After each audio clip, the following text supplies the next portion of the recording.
From UFOs to psychic powers and government conspiracies, history is riddled with unexplained events.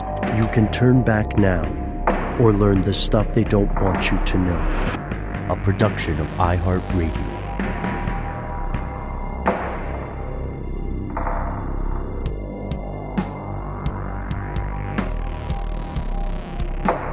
Welcome back to the show. My name is Matt. My name is Noel. They call me Ben. We are joined, as always, with our super producer, Paul Mission Control Decant. Most importantly, you are here, and that makes this Stuff They Don't Want You to Know. It's your favorite, or some of your favorite, Quentin Quarantino's back again. Today we are exploring a very strange case. Let's start with the idea of missionary work. You've heard the phrase before, right? It's sometimes associated with these acts that encapsulate the utmost of altruism. And then sometimes there are cases that appear to be self-serving. And some cases, like the tragic case of John Chow in North Sentinel Island, seem to be inherently misinformed with terrible, horrific consequences.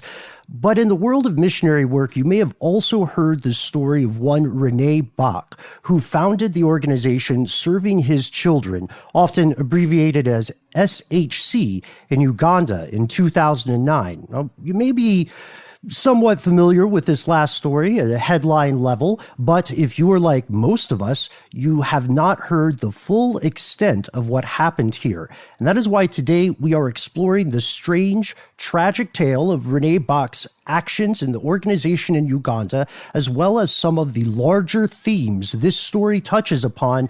And luckily, we are not doing it alone, are we? No, today we are joined by Rajiv Golla, a prolific freelance journalist and photographer. He's been published in multiple outlets. You've probably seen his work in The Guardian, Vice, Reuters, and much, much more.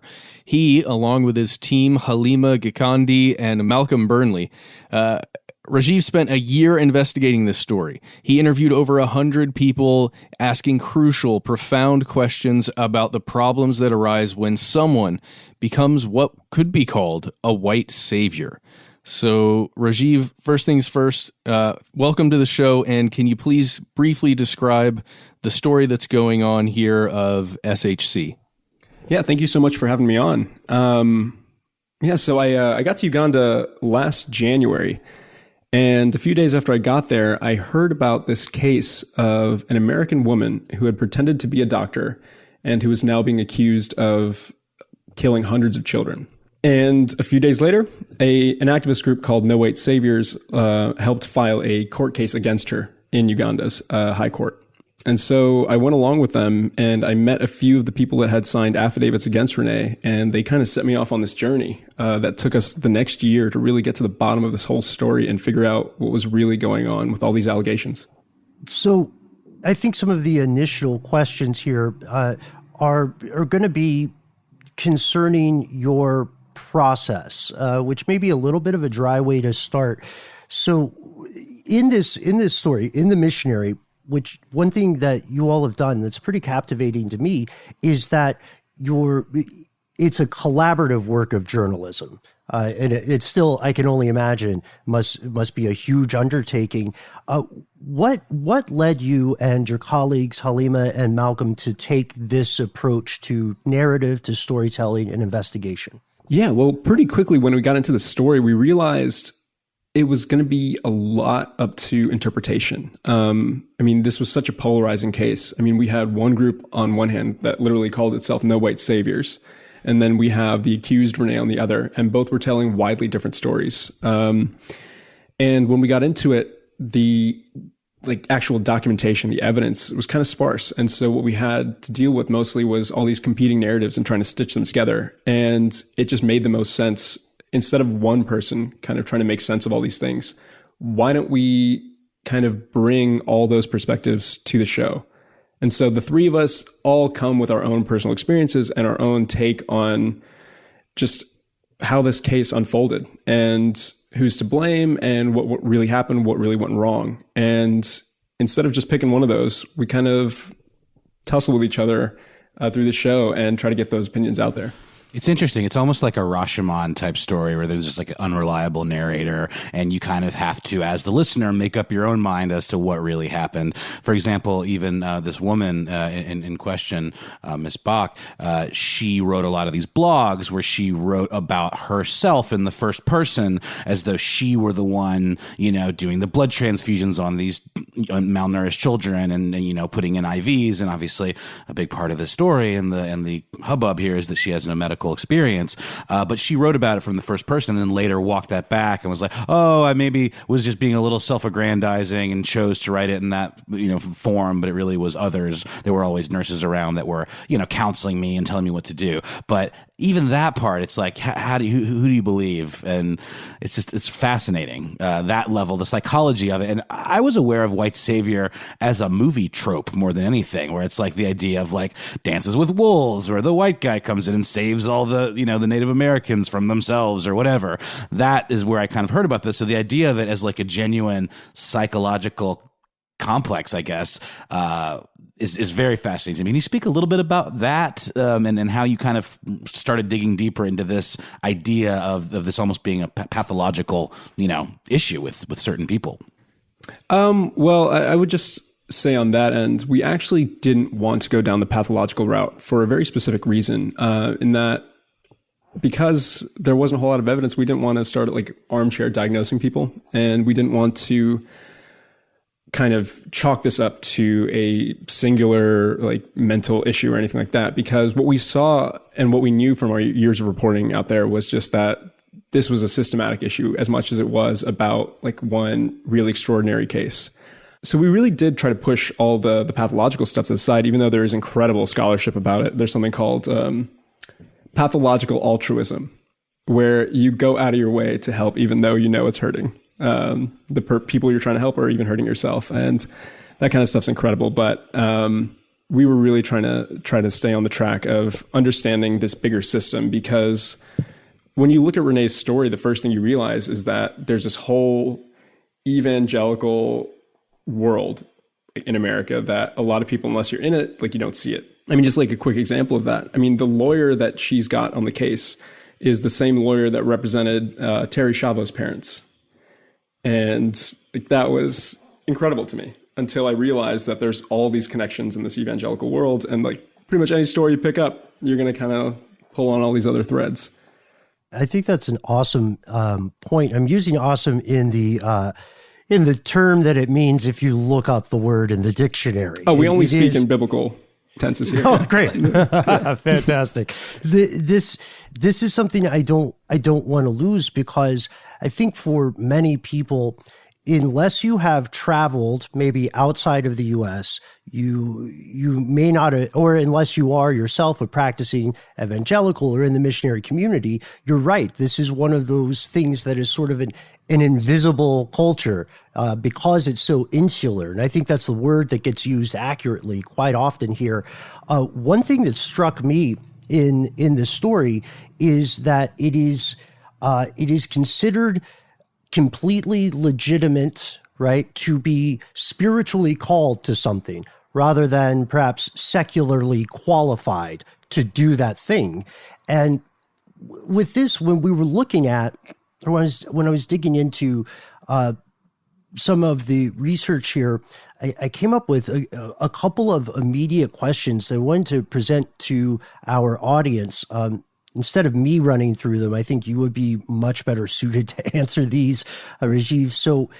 So the big accusations, right, the big rumors in Jinja were that this person was making the story about themselves, right, and that this person was doing the kind of medical operations or the kind of medical procedures that would require formal training.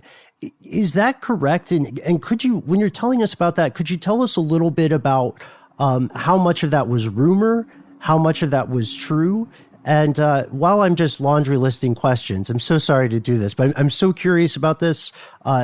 Could you also tell us how people are able to practice medical procedures in this country without licensing or without training? Yeah, so let me take the last one first then.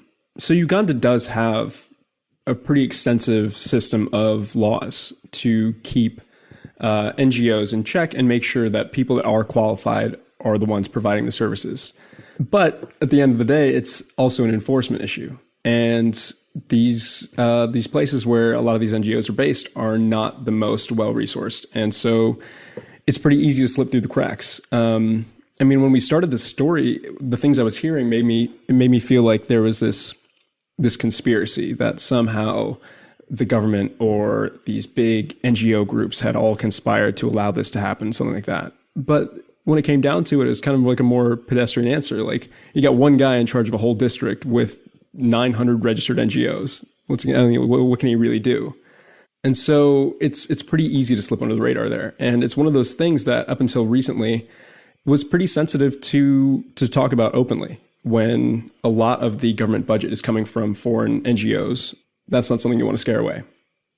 But the tide is changing now, and Ugandan government is taking a lot of steps to kind of cull a lot of these paper NGOs and make sure that everyone has their documentation and make sure everyone's doing everything above board. And it's going to be a slow process, but things are changing there. As far as the other stuff, I mean, when I came in, the allegations were out of the world. Let me tell you, like, everything I was told about Renee was an image of this like megalomaniac, this crazy person. It was kind of like Apocalypse Now. I felt like Martin Sheen going up the river up to meet Colonel Kurtz and just reading his files. And this like image loomed larger and larger in my mind every day. And when I read her blogs, you can see this trajectory where like 2009, she's like 19 years old. She like gets to Uganda and she's got all this ambition and this good intention to do something for what she sees as a very vulnerable, needy place.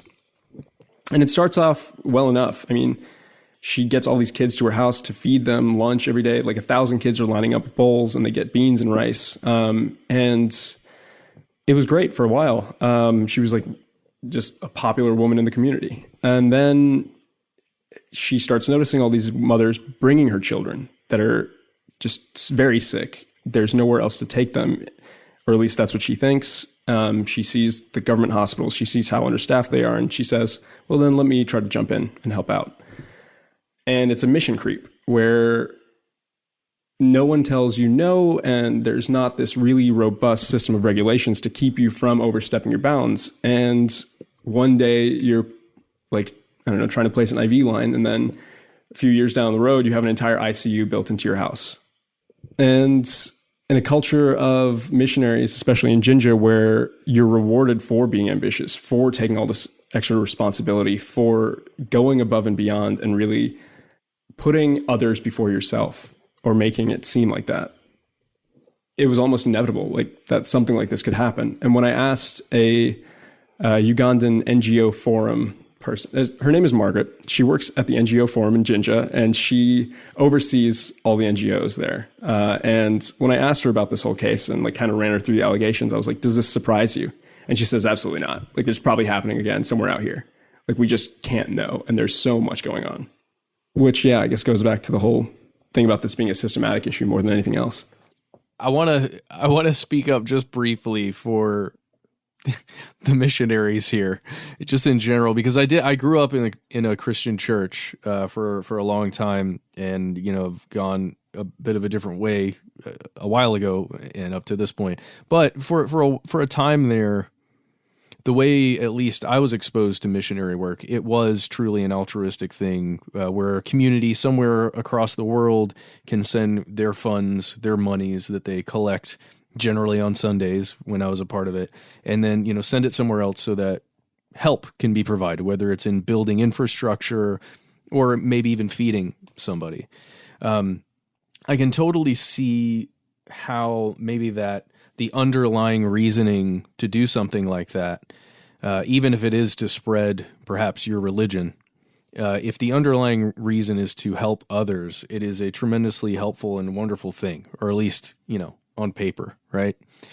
I can totally also see how if you're going to create a non-governmental organization and take it to the lengths I guess perhaps that Renee ended up taking her organization, I can see how it could become problematic. And just as everything you've said there, Rajiv, what did you uncover about what was actually happening in those facilities that she was running? Was it her? Was it a team of people that were attempting to perform things like giving a child an IV or an injection of some medication or another? Or was it just her? I mean, so that's kind of where this whole case gets tricky, because at the end of the day, we don't have access to medical documents from it. We don't have access to a lot of the evidence that would be required to say one way or another what happened. So what we did was we picked a few cases that seemed to really tell a story about this NGO and really dove deep on those. One of the cases was a girl named Patricia who came into the facility. She was an infant, and her body was swollen. She was malnourished and had a lot of other complications going on. And when she was brought to Serving His Children, it was determined that she needed a blood transfusion. A doctor over the phone told Renee that this girl needed a blood transfusion. And so Renee and one of the nurses there went out and got blood for Patricia. When it came back, though, and when it was put into Patricia and the transfusion began, they realized that the blood was mismatched and Patricia started swelling up. And so at that point, an American nurse was called in. The nurse made the call to send the child to a private hospital in Kampala, the capital of Uganda. And Patricia stayed there for a week until she stabilized. At that point, she was brought back to Serving His Children and developed a flesh-eating bacteria on her face that was just growing and growing and almost killed her. And then it came out that the hospital in Kampala had actually diagnosed the flesh-eating bacteria. And so then the question became, why was Patricia discharged? And why did she go back to this unlicensed facility without proper medical professionals to take care of these really highly sensitive cases? And it's really a lot of stuff that we found was kind of like that, where it was just this gradual accumulation of mistakes, of someone who did not have the expertise needed to manage a situation stepping in to do so. And that led to pretty horrifying consequences. And to this day, Patricia lives with a scar on her face. And there are a lot of complications that can go along with this kind of malnourishment. I was reading a piece on NPR about it, and oftentimes they're so sensitive where oftentimes they're better left alone than trying to intervene so rapidly, because you can absolutely cause a heart attack or any other number of side effects, I guess, from just how sensitive and fragile their bodies have become. Not to mention many are living with HIV, other conditions that just exacerbate the whole thing.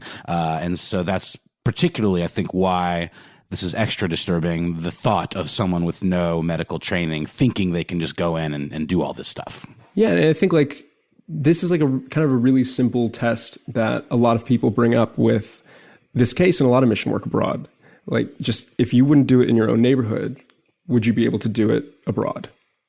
A lot of the work that these volunteerists are doing, these volunteer humanitarians or missionaries are doing there, they're kind of organizing pills in a pharmacy, or they're building walls in an orphanage, or they're playing with kids. I mean, they're not highly technical things, and they're not sending highly technically qualified people. And so the question then becomes, wouldn't it benefit the community there to just hire locals? Like, wouldn't it make more sense to build up the local capacity instead of sending kids from America out there? And so at that point, you start to see these mission trips less concerned about the impact that they're making on the ground versus what they're doing for the people actually going abroad. They're selling you an experience to go reconnect with your faith and put your faith into action. And I think a lot of people really have great experiences and have a different outlook on life after that. And when they're managed well, they can be really great experiences on both sides of it. Unfortunately, when the profit motive comes in and when really highly technical issues start to crop up in these things, that's when we need to be careful about how to proceed. You know, I 100% agree with that point. we've done some previous work on NGOs. I think for many people, it's easy to hear the phrase NGO, especially here in the West, and think, oh, like Captain Planet, the environment, helping people, that kind of stuff, right? But I profoundly appreciate you bringing up some of the ways in which NGOs can aid and abet systemic inequality in these situations. One great example would be clothing drives, right? Donate clothing to a place, and then the way that is dispersed or even sold to people in another country is a death knell for the local textile industry. Do you find in at least this situation here, do you feel like it would be fair to say that serving his children, at least Renee Bach's original work when she was just feeding the kids, do you think it's fair to say that was a net benefit, and that this accumulation of mistakes, or like, did it start, I guess my direct question is, Rajiv, did it start off already hurting more than it was helping? Speaking specifically about a feeding program, I think there's a lot of differing opinions in that whole world about whether that actually does good for a community or whether it fosters a sort of dependency without building anything there. Kind of the whole, like, give a man a fish argument. It's easy to see that what she was doing at that point in her career was far less dangerous than what she ended up doing. I think a lot of people go over there with this grand ambition of fixing these huge problems. And I think we all remember when we were 19, 20, and like thought we could fix a lot of it. But the difference is we didn't have money or a structure to do it with. And when you are given those things and pretty much carte blanche in a foreign country, things can go off the rails. And so that's when oversight kind of comes into play. I don't want to say things started off great or anything like that, because like at the end of the day, I think there's something to be said for the mentality that you have when you come in. And the mentality that a lot of these people have is one of pride and believing that you can accomplish more than you are able to. And like there's research that we cited in the show. A professor in Honduras had spent a long time working with mission groups and trying to understand the impact that these short-term missions have on local communities. And what he saw was that people that are less qualified tend to have more impactful personal experiences than people who were qualified. Because if you knew what was going on, you knew you weren't helping at all, and you knew it was going to be incredibly difficult to change the condition of people's lives. But if you didn't know what you were talking about, then you thought you were doing the Lord's work out there. Sort of a Dunning-Kruger? Oh, yeah. That's the one. Oh, maybe. Wow. Or maybe delusions of grandeur. I mean, there's certainly some folks in the discussion around this that I've heard refer to this woman as being arrogant, or like, who does she think she is to believe that she can do these things that she clearly isn't qualified to do? And obviously the end result was loss of life, and whether or not that balances out with any positive impact that she may have done, or best intentions gone wrong, or what have you, you still can't deny that there's some kind of blind, I don't know, pride or self-delusion involved in just charging into this kind of situation headlong without maybe a proper plan to do it correctly. A couple of years ago, when I was reporting in South Sudan, I was covering what ended up being a government assault on a town in northern South Sudan. A number of soldiers went and massacred an ethnic community that they'd had a longstanding, let's say, bad relationship with. So yeah, when I got there, this whole town was, it was a ghost town. And there were tens of thousands of people that had taken refuge at the UN camp, or at the Red Cross facility, or at the Catholic compound in the middle of town. And when I went to the Catholic compound, I found an Indian nun there who had been in South Sudan for 30 years. And she took me in, and for weeks I was by her side as she handled the fallout of this horrific attack in her town. And for the first time, I felt like I'd seen what a missionary, or really anyone, was capable of doing when they had their head in the right place and their heart in the right place. I mean, she built schools, hospitals, clinics. She was a teacher at the college. She was teaching nurses. She had built the biggest children's hospital in that state. And from the outside, she was just this unimpeachable figure of righteousness. And I don't use that word lightly or sarcastically. I mean, she was just like, she was doing the thing. And it made me want to go follow in her footsteps. And it was just like a very captivating, inspiring thing to see. But every night when we would kind of go back to her place and eat dinner, she would confess and say that she didn't know what her purpose was. She didn't feel like she was making any impact. She didn't know where all of this led. But the next morning, she would be up before I was, making breakfast and getting out to hit the road and get to work. And I think what I saw there was that it's a wonderful thing to have a good heart, a wonderful thing to have good intentions about something. But what makes doing the right thing difficult is that you never know if you are doing the right thing. And the only way to guard against crossing that line is to have humility and self-doubt. And I found that the people who are often doing the right thing in this world are also tearing themselves to pieces, trying to answer the question of if they are doing the right thing. That's a really beautiful way of looking at it. And it's true. I mean, it is kind of a constant moral quandary. And just, I always tell like my daughter, you know, self-awareness is like one of the most important skills, I guess, or traits that you can have. Because without that, you're kind of just adrift. You know, you can't really see yourself or how other people see you, or how will you even know? How can you like self-correct or course correct if you get, you know, on the wrong path? So I think it's an incredible story. And we'll return to explore the story of Missionary in further depth after a word from our sponsor.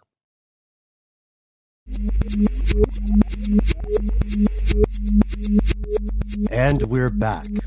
So, Serving His Children was founded in 2009 in the States, and then was made official in Uganda in 2010. What it started out as was an outreach and feeding program. So Renee got a house in this pretty rough neighborhood outside Jinja in Uganda, which is a pretty popular tourist town. Lot of expats out there doing like rafting and camping and four-wheeling and stuff. And it's also become this kind of missionary mecca that's really popular because it's an easy place to live. Weather's great all year round and just really friendly to outsiders. So Renee set up shop there in this rough neighborhood called Masese. She rented a house there, and twice a week she would start feeding the kids beans and rice. And then she noticed all these other problems underneath that, where these mothers were coming to her with really sick children that needed help. And so she started taking on some of these kids and letting them stay over at the house, letting them get healthy and kind of like keeping a close eye on them. And slowly that led into a more active role of getting kids to hospitals, getting them blood, medicine, getting them whatever they needed. And then around 2010, 2011, it became a more in-house thing where they were trying to do inpatient procedures and really focus on this issue of malnutrition. But the thing is, when you're malnourished, you also pick up a load of other diseases. And so you have all these severe complications. And you need to have the highest like training and qualifications to manage these really sensitive kids. And at that point, like, it's difficult to say when things went off the rails, but like at that point you can say like, I think we're off now. So that's a crucial part in the timeline though, Rajiv, like that part, that area 2010, 2011, I believe that's when we see the involvement of one Jacqueline Kramlich. Is that correct? Jackie Kramlich. Yeah. Yeah. Jackie Kramlich. Jackie Kramlich is plays a pivotal part, I guess, in the way that the U.S. and the West sees the narrative unfold. Could you tell us a little bit about Kramlich's background and then how that led to Kelsey Nielsen? And you mentioned this earlier, and I'm sure it's an organization, or it's at least a series of terms that some of our fellow listeners clocked: no white saviors. So how does Kramlich's involvement lead to Kelsey lead to this? I got to tell you, Our podcast team group chat is the image of Charlie in the mailroom with all the red strings pointing at different photos and everything. And I've never been able to like put that in coherent words. And it's been, so I'll give it a shot here. All right. Jackie Kramlich got her nursing degree in America and was qualified to be a nurse. But when she got to Uganda, Renee's organization told her that she did not need to register for a medical license in Uganda. So the whole time Jackie was there, she was operating without a nursing license in Uganda.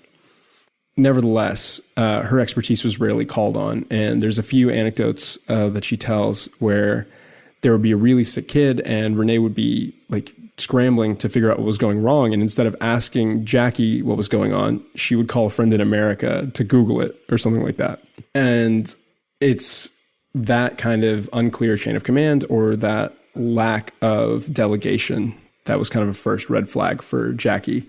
But what really did it for Jackie was that case of Patricia, where she saw over and over again all these mistakes kind of build up and lead to this child be scarred for life for what Jackie says was no good reason. Like, just this child should not have been scarred at all. Shortly after Patricia was discharged from serving as children, Jackie resigned and went to go work with another organization in Jinja. Around this time, a woman named Kelsey Nielsen, who is an American from Philadelphia, came to Jinja to start her own NGO for family reunification, which I guess this is the red string pointing outwards. But in Jinja, there's a whole industry of child adoptions that is pretty corrupt. And I mean, in the most cynical phrasing, you can pay $50,000 and get a lawyer to approve an adoption for a kid, and then you are a brand new parent. And a lot of the families that go through this process don't know necessarily what they're getting into. They think it's just like for a year or two, and then the child will come back. But then they realize that they've signed away their son or daughter for forever. So it's a really tragic thing. And what Kelsey's organization tried to do was provide these families with resources to be able to keep their families together rather than being offered money and having these kids leave. And at that time, Renee and a few other missionaries were really like just top of their game. They were the Mother Teresas of Jinja. They set the standard for what a missionary was, for how much self-sacrifice the work entails. And Kelsey really looked up to them. But at some point, all these contradictions in Jinja of people saying that they were doing good for the community, but then the community not getting any better, they kind of came to a head, and Kelsey decided she needed to speak out. So she teamed up with a former employee of hers, a Ugandan social worker named Olivia Alaso. And the two of them created an organization called No White Saviors, which is famous for its Instagram page. It's fiery Instagram page, which has a couple 100,000 followers now. When I met them, it was like 10, 15,000. So it has been incredible to see how much traction they've gotten over the last year.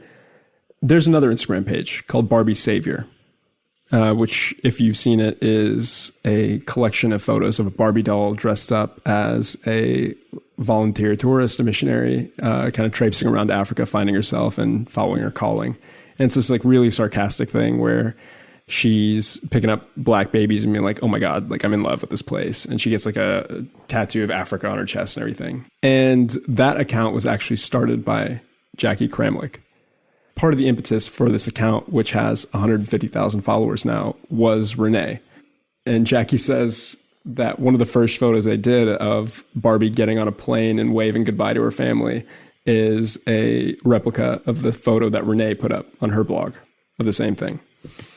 And so that was kind of our window into seeing this Jinja community as almost just like high school drama.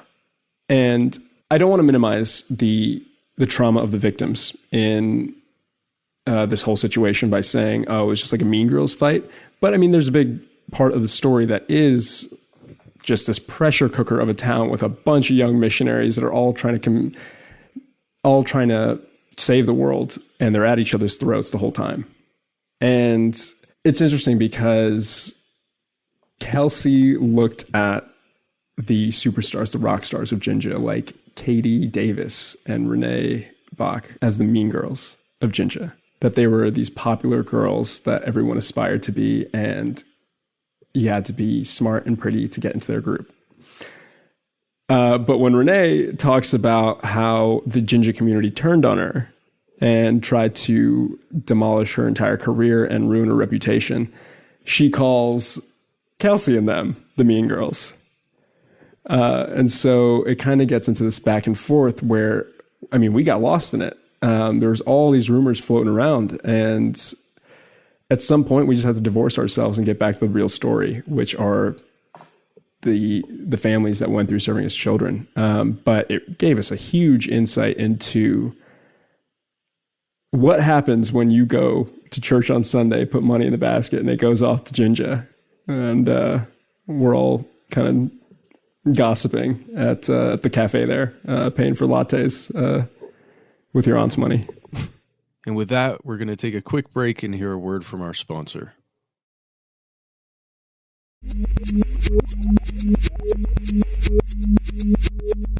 And we're back. Let's jump to the real impact, because you guys did some reporting on the actual quantitative numbers of people who, went through the system there, lived there for a while or were treated there, who were either injured or did not make it. Can you talk to us a little bit about the actual impact that was had on far too many people there? Okay, so Serving His Children's inpatient program started in 2010. And in 2015, the Ugandan government stepped in to shut Serving His Children down because they did not have a medical license. The one that they had expired. So if you look at the numbers that Serving His Children provides, between 2010 and 2015, 105 children passed away, while 835 children went home happy and healthy. And you can look at those numbers and read them in a way that says, they got a 14% mortality rate. That's like not bad, considering that the government standard is 20 to 25%. Like, they were doing better than the best government hospitals. But then you got to remember, these are Serving His Children's own numbers, not corroborated elsewhere. And at the end of the day, for 4 of the 5 years of those statistics, Serving His Children was an unlicensed medical facility. It was an illegal facility in Uganda. At that point, you have to ask yourself, is one child's death at a facility like this too many? And that's, I guess, when it comes down to it, that's the interpretive part of this. And some people are willing to swallow those numbers and say these kids would have died no matter what, and at least someone's trying to help them. And in fact, some Ugandan doctors we spoke with told us that.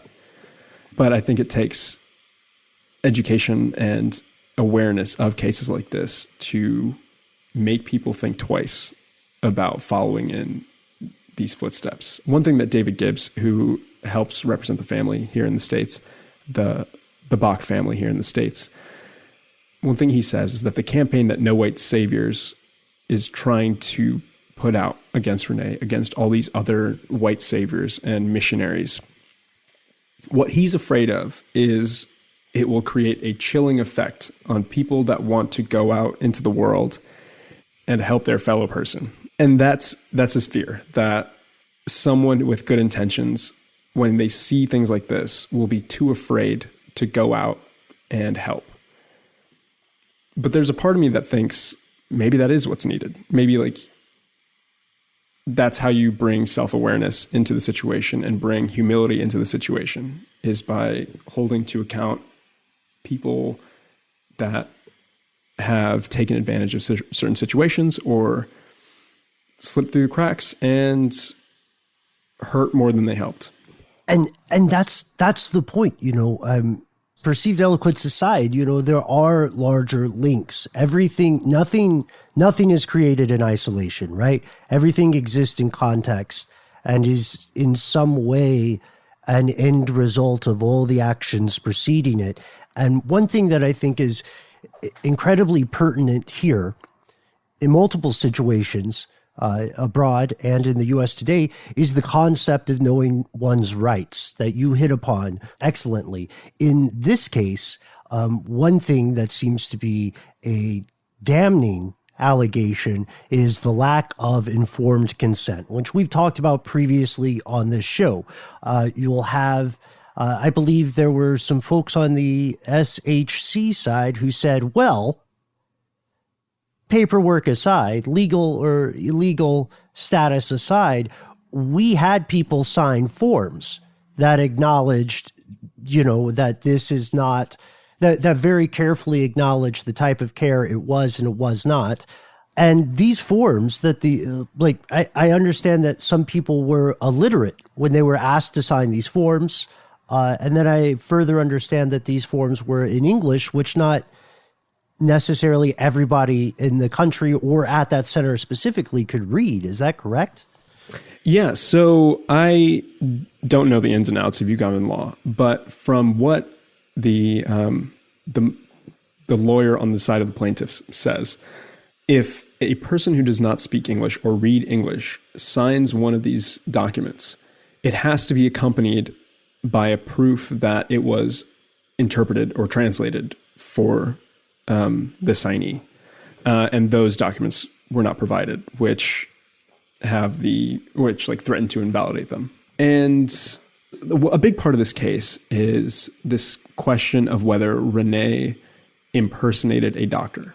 There's allegations that she wore a lab coat or a stethoscope. I mean, we have photos of her with a stethoscope, but not the lab coat. And then there's allegations that she told people she was a doctor or did not refuse when people called her a doctor. And I think that is part of the same discussion where you go into these rural communities that their engagements with white folks, for the most part, are people with NGOs and people from these big aid groups. When you see a white person walk into one of these communities and they're asking for children with malnutrition and they've got a clipboard in their hands and a stethoscope around their neck, you're going to think that they have some medical qualifications. And a lot of the former employees kind of say this as well, that it took them years before they realized Renee wasn't a qualified doctor. I think a lot of what No White Saviors is getting at as well is that white people in these vulnerable places kind of get away with a lot just by the color of their skin. And their privilege means so much more in these places than it does even in America. Even I could walk into one of these places and with an American accent and just kind of people would respect me and give me a certain amount of respect and trust that is not afforded to Ugandans. And so part of it is people not knowing their rights, and part of it is outsiders not fully aware of the privilege that they carry into these communities. That's really that's something I think we all need to think about and internalize quite a lot. We're in a moment in history where, Rajiv, I think there's a tremendous amount of goodwill going around right now. There's a lot of learning, and no matter how elementary the learning is, there's a lot of learning that's happening. I wonder if there, in your travels to Uganda, to Sudan, wherever perhaps you've traveled for your work, if you've found organizations or ways to maybe it's as simple as a monetary way of supporting a group or somebody who's doing something good somewhere that people listening and us, that we could help without interfering. Do you think there's anything out there that exists like that? I think before anything else, it's just about, am I the right person to go out and do that thing? And I think learning that for myself is just something that took me a long time to even begin to start understanding. I mean, when I went to South Sudan, I was 19, got off the plane, didn't know anybody there, and was I'm going to write stories about this place that I read about in books. Learned pretty quickly that maybe I'm not the person for it. And it's a tricky thing to kind of position yourself and say where you belong and what you should do, what you shouldn't do. But where I kind of land after doing this whole year-long investigation is tend to err on the side of inaction now. I feel you, man. I mean, it's like you get so fed up and you just feel kind of stymied, and it's like, why bother?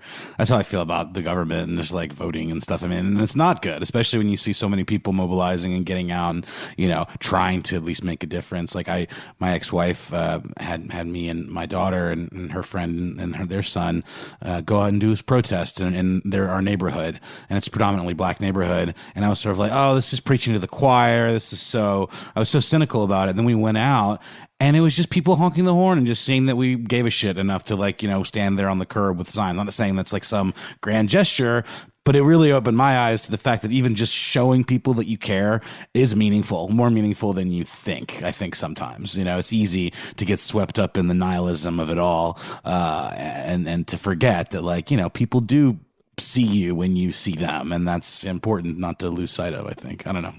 I think to refine my point then, I guess I would caution against people that want to start their own thing without seeing what other people are up to first. Because there's people out there doing it, right? I mean, like one great example in Jinja itself, right? When Renee came in to start her organization, there was another white missionary, a woman named Elizabeth, who had been a former real estate broker in California. And then one day heard her calling to Africa and ended up in Uganda. She also wanted to tackle malnutrition. But rather than starting her own program, building her own facility, anything like that, she went to the government hospital and asked them, what do you need? And ended up building a malnutrition ward for them, where she would just keep it stocked with supplies and help administer the logistical and administrative aspects of it, right? She knew the limits of her expertise and put everything she knew into action with an organization that was already set up to tackle the problem that she wanted to tackle. This brings up something that I think got skipped over a little bit at the beginning that I wanted to get in here, which is the idea of what is helping versus hurting. There's also wrapped up in that inherently the question of what is centering, right? Psychologically, we're all programmed to think of ourselves as the protagonist of our own story, right? And with this, you know, it's an ongoing problem for anyone doing international research, that someone comes in and they say, well, you know, I went to school for this. And I know a little bit of one native language. Let me tell you how to handle this, right? And it's wrapped up in this, but we also see that in the protest here in the U.S., right? You know, there have been people with, I'm sure, the best of intentions, right? Who are saying, you know, I want to express solidarity by starting my organization that will, you know, make me feel good about doing the right thing, right? And perhaps back up my performative social media. But even in function, these kinds of organizations can be othering, and they can also divert funding that was going to, you know, like the government hospital that already really needed that maternity ward that you're mentioning that Elizabeth created. And I think that's a powerful thing. I know it's a lot to ask, and I hope it doesn't sound like, you know, we're heaping opprobrium on people who do, as you said, probably have the best intentions. But is that what you would recommend? Would you recommend for someone who wants to help to, what would be a good way to say this? Would it be more like invest and amplify rather than try to start a new thing? I'm not sure the right phrasing. My thing is just take a minute, you know? Like, I'm not saying like sit down forever, but like just take a minute. Do a bit of research and see who's doing it out there. I mean, I had a moment when, after I was with the nun in South Sudan, where I wanted to be a missionary, where I wanted to like do the thing. And my plan was just to go move back to South Sudan and live with her and just like learn the ropes there. And I don't know, I think there's a lot of value in just going to a place without an agenda necessarily, and then just kind of soaking it in. Because a lot of the people that go out to these places, I mean, part of the reason you're going out there is to satisfy the sense of adventure, of being in a foreign place. I mean, I'm guilty of that as much as any other foreign correspondent, I think. I don't think there's harm in just going to a place to be there and learn about what's going on before you decide to do anything. Because 9 times out of 10, whatever problem you're trying to solve, there's someone already out there doing it and they could use your help. I think that's tremendously well said. We typically, when we explore some of these stories, at least on our show, we try to go toward the future, which I think you have done very well. And then we also try to explore current events. We mentioned a couple of times a lawsuit. For anyone in the audience who's wondering, as far as I understand, Rajiv, that lawsuit has not reached a conclusion. Is that correct? So yeah, just to kind of fill in the blanks on the lawsuit. In January of 2019, 2 mothers who claimed that their children passed away after being treated at Serving His Children took Renee to court. They filed a civil suit against her in the Jinja High Court and are currently awaiting the outcome of a mediation process to try to settle something out of court. And if that doesn't happen, then it'll return to the public forum. So since March, I think, recently the Ugandan government kind of shut down all those processes with COVID precautions. And so everything's kind of frozen for now. But it's a difficult thing to figure out what justice looks like necessarily in all these situations. Because on one end, there's an argument that these mothers could just settle out of court, get a couple $1,000s, go home, and I don't know, just that's a lot of money out there, right? And then the other argument is no, they got to fight this thing and they got to prove something. And there's justice to be won here for everybody. But I think it's a lot to ask as well of anyone. This is a tremendously heavy thing to think about and talk about and subject to make a show about. But I would just say thank you to you and your team for making it, to making all of us aware of what's going on there, or at least better aware.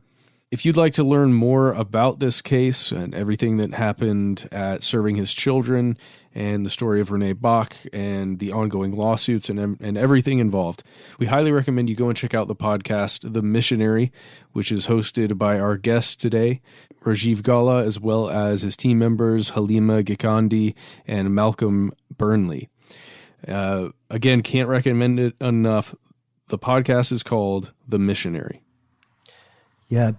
Rajiv, thank you for coming on air with us today.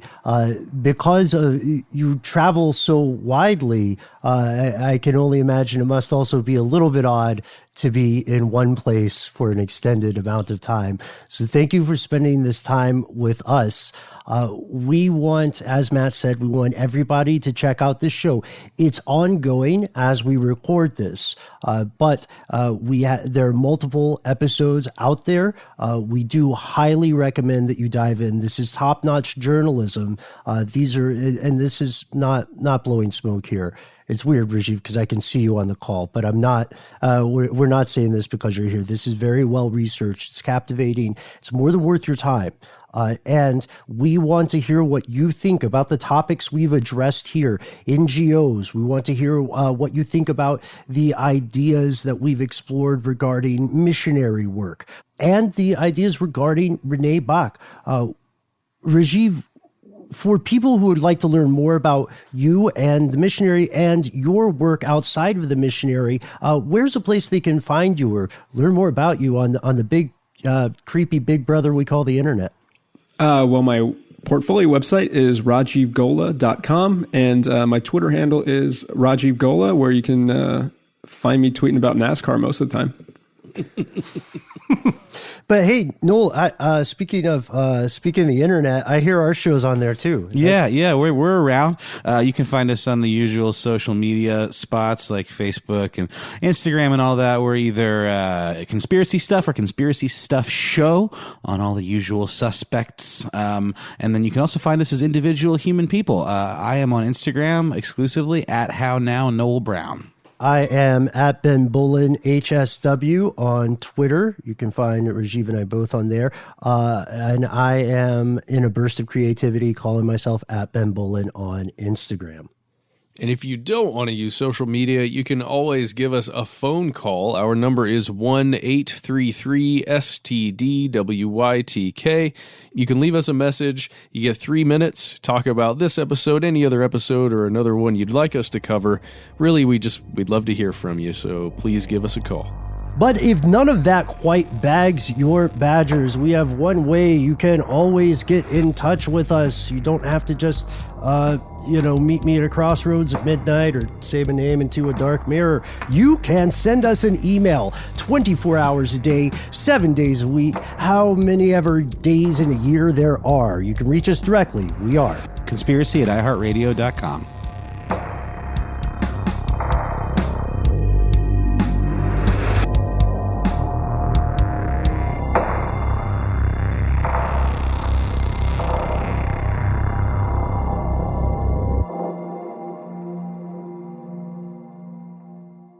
Stuff They Don't Want You to Know is a production of iHeartRadio. For more podcasts from iHeartRadio, visit the iHeartRadio app, Apple Podcasts, or wherever you listen to your favorite shows.